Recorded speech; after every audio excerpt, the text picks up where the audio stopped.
আমাৰ মিৰ্জা আৰবি ফিল্ডতে আমাৰ এছচিচি আৰু এটা নতুন এটা আমাৰ এছচি পৰিকল্পনা এটা হৈছে আমাৰ আটাইতকৈ ভাল খবৰ যে আমাৰ নৰ্থ ইষ্টৰ উত্তৰ পূৰ্বাঞ্চলৰ প্ৰথমখন আমাৰ ডিফেন্স একাডেমি যিটো মানে আমাৰ প্ৰি ডিফেন্স একাডেমি নামেৰে যিটো একাডেমিত আমি বিভিন্ন গাঁৱৰ বিভিন্ন অঞ্চলৰ ল'ৰা ছোৱালীবিলাকক আমি মানে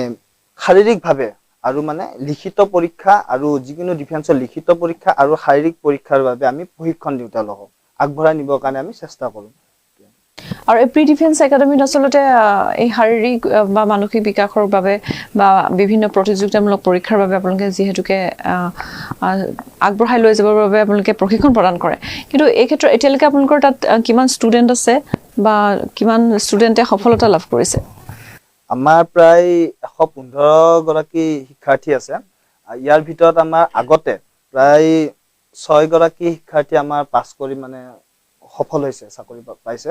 আৰু এতিয়ালৈকে 40 প্ৰায় 35টা পৰা 40টা শিক্ষাৰ্থী তাৰমানে এতিয়া এই হৈ যোৱা অসম আৰক্ষীত পাছ কৰিছে আৰু কোনো তেনেদৰে কোনো ষ্টুডেণ্টে যদি আপোনালোকৰ সৈতে যোগাযোগ কৰিব বিচাৰে তেতিয়াহ'লে মিৰ্জাৰ কাৰ্যালয়লৈ যাব লাগিব আৰু কণ্টেক্ট নম্বৰো আছে মই কণ্টেক্ট নম্বৰটো ইয়াৰ নিউজ নাওৰ জৰিয়তে মই কৈ দিছোঁ কণ্টেক্ট নম্বৰ মোৰটোৱে দিছোঁ যে 9706183872 এই কণ্টেক্ট নম্বৰটো মোৰে হয় ইয়াত কণ্টেক্ট কৰিলেও মই পাই যাম প্ৰি ডিফেন্স একাডেমিত বা ভৰ্তি হ'ব পাৰিব আৰু লগতে এছচিচিৰ প্ৰশিক্ষণো যদি ল'ব বিচাৰে তেতিয়াহ'লে যোগাযোগ কৰিব পাৰে